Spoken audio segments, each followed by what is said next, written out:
Hey guys, thank you for checking out this video. My name is Josh Reese. This is Josh's World. I appreciate you for giving this a look. Right now, we're going to be talking about just some instant reaction from the news about Carlos Correa. It looks like he indeed did avoid any serious injury to his hand.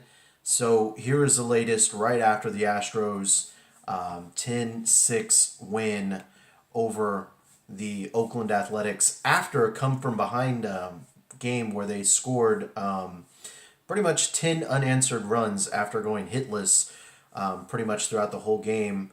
But Carlos Correa ended up ended up getting hit in the hand by who was that? That was not Sean Doolittle. That was Santiago Casalea?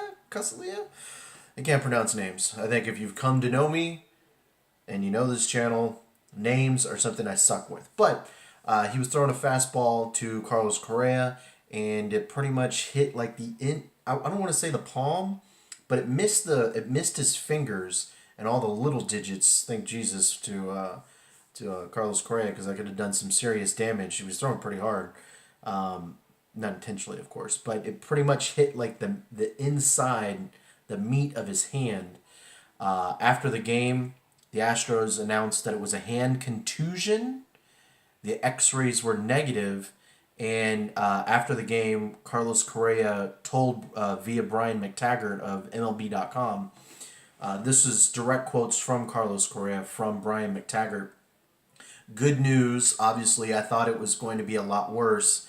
He's a hard-throwing guy. It was a fastball inside. It didn't give me a chance to move out of the way. Thank God, no fracture. I think that's what a lot of people were thinking about when they initially saw Carlos Correa in that hit and the way he had to get taken out of the game. It looked like he was in a lot of serious pain.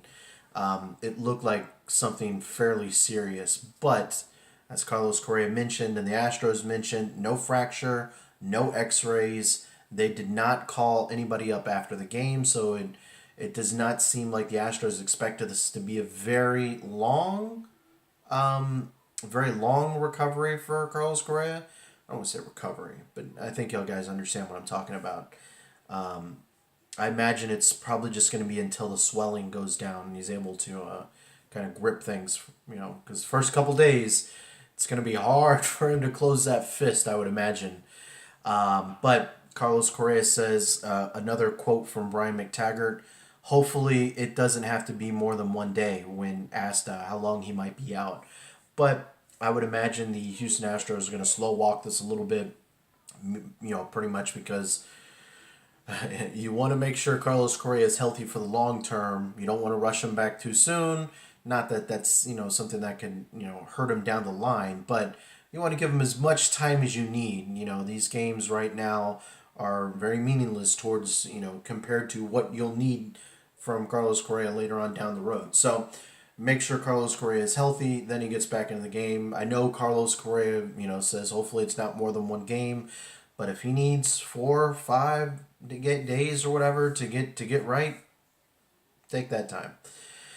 So in the meantime, the Astros have one of two options, pretty much.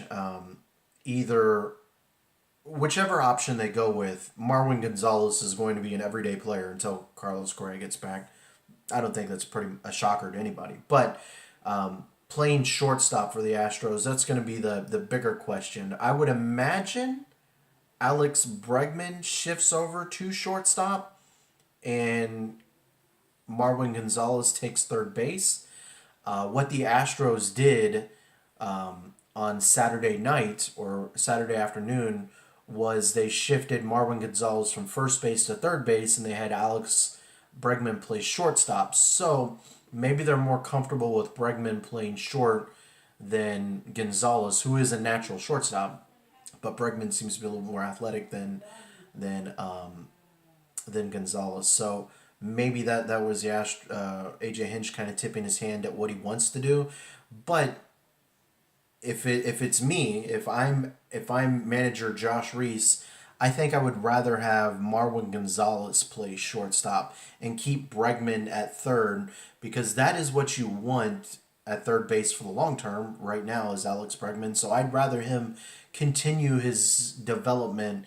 Even though it just may be 1, 2, 3, 4, 5 games, I'd rather him stay over at third base and really, you know, not have any outside thoughts of playing shortstop. Have him just focusing on third base. That's it.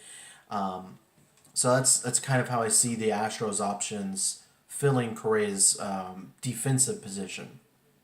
Filling his batting order, I would imagine that this is where Carlos Beltran, who had the day off, is just going to slot right in, and he'll play in the outfield, and Jake Marisnick won't play there, but who played Saturday. So with Marwin Gonzalez playing every day, it would kind of even out that way. You'll have Marwin Gonzalez and Carlos Beltran, and Beltran will slot into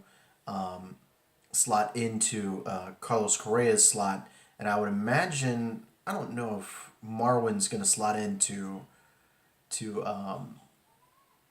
Jake Marisnick's spot, but maybe they move Aoki up one spot, and or maybe they move him down one spot to the 9 hole and put Gonzalez into the 8 spot. I don't know. There's a couple different things they can do on offense that way, but filling Correa's hole on offense will be Carlos Beltran, I would imagine. And defensively, the only options they really have are either going to be playing Marwin Gonzalez or Alex Bregman. So again, just to give you the updates and the news, X-rays are negative for Carlos Correa. While it did look like a serious injury, this looks like Carlos Correa might have avoided some serious trouble. I believe my old podcast partner Ben Dubose, not that he was throwing out any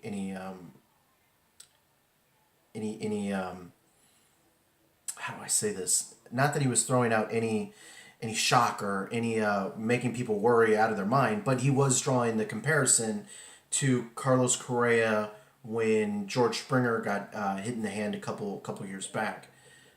So a little bit different, it seems, this time around, and the fact that they have admitted that there is no fracture is nothing but a win-win for the Houston Astros. So scary for the time being, but ended up working, it seems to be, in the Astros' favor.